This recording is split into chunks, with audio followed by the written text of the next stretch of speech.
With less than a week to go until Andor Season 2, preview clips have been dropping thick and fast. So many that it's almost impossible to keep up with them. So I've gone around and collected all the new footage for you so you don't have to. And there is some bombshell new footage here. So sit tight and let's break it down. Let's start with a new TV spot. It came out this morning and it's called Win. It starts with this shot of Andor we've seen before on Yavin 4, but it does have a lot of new footage. Another section of this fight sequence between Bix and the Imperial officer. More on what's going on this aggro world in another clip later. Then we get the first huge revelation from this video.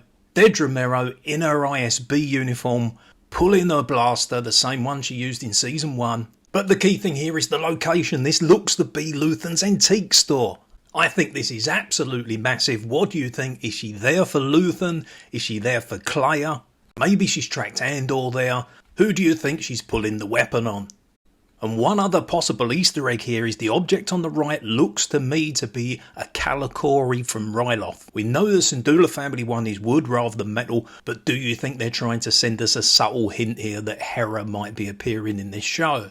Next we have more Mothma. She's wiping a tear from her eye with her daughter behind her. Brief shots of Andor and Luthen.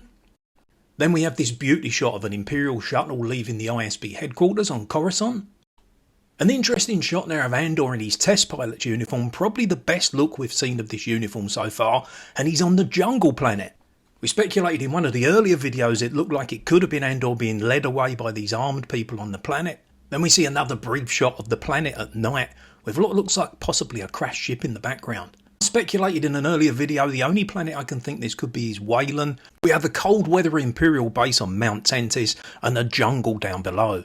And that's backed up by another new clip that we got yesterday. I'll get to this one in a minute, where we see a range trooper firing missiles at him in the TIE fighter. Next is the clip we've seen before where Krennic says resistance is absurd.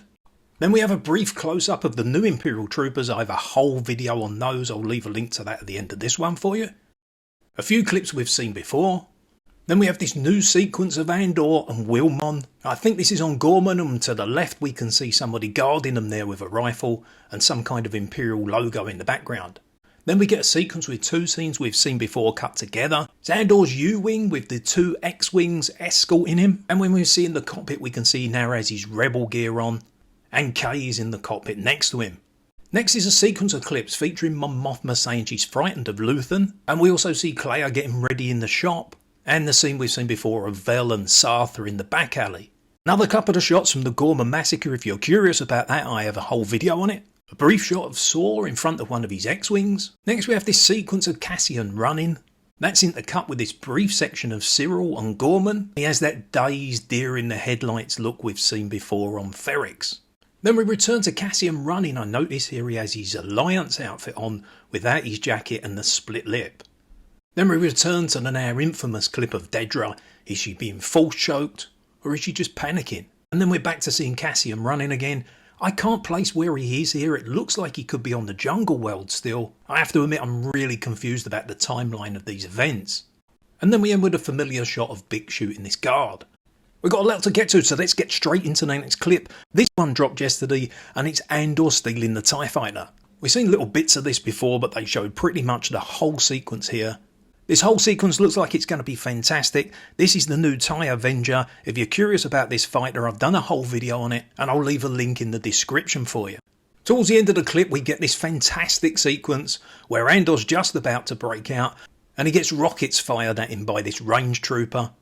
And it looks like he accidentally swaps weapons away from those Gatling cannons onto this mysterious central weapon. I mentioned what I think this is in the breakdown video I did, so make sure you've watched that one. Then as the range trooper reloads, we get this great sequence where he tries to shoot him and wonders why the weapon isn't working. And I think it's a nice detail here that the range trooper seems to be using the same kind of rocket launcher you'd use in Star Wars Battlefront. Okay, 2 down, let's get on to the third clip. This one's called Turn Out the Lights. And this is one of those really tense Andor scenes that's full of character and moodiness and tension. Some big things we can take away from this is that we know that Syril is now in some kind of relationship with Dedra, and we know he's also working for her and the ISB. Dedra mentions he can only stay for an hour, This is clearly her apartment on Coruscant. We can see the really sparse decoration she lives in. Syril mentions he's been careful not to be followed, and Dedra mentions that she had him followed herself. He protests this, and Dedra mentions that Major Partagaz insisted. Even from this brief scene you can tell that Syril's over the moon to be with Dedra, and she's desperately uncomfortable being with him. Okay, on to clip 4, and now we go to the aggro planet for a scene called He'll Be Here. In this one, the grey-haired fella is a farmer, and he's informing our little group of ferrets runaways that the Empire has landed and they're surveying all the farms. He mentions they haven't been here for 10 years and they've come after the wheat, and they know that there's a lot of illegal immigrants working on the planet. There's a lot of confusion as to what the Imperials will do if they find them, and the chap asks if Cassian's coming, in which Bix replies, "He'll be here." Done, and we're on to the next one.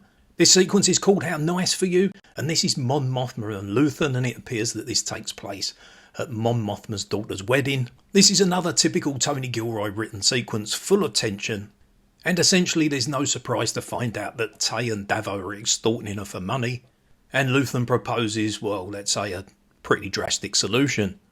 Mon Mothma says, "I'm not sure what you mean," and Luthen replies, "How nice for you." And finally we're on to clip number 6. Massive thank you for staying with me through this one. And in this final clip we have a really chilling sequence. We've seen a brief clip of this before and wondered who this girl was that Andor was talking to. And now we find out she's helping him steal the TIE fighter and she's having second thoughts. And Andor has to talk her into going through with it, and he really tugs on her heartstrings and plays with her emotions. And this harkens back to when Andor in Rogue One says we've all done terrible things. And it's the great thing this series does, is it shows how thin that line is between terrorist and freedom fighter. If you've enjoyed the video, please smash that like button and hit subscribe for me. Hopefully you're all caught up now, but if not, here's my suggestions of what to watch next. And don't forget, look to the Force and you will always find me.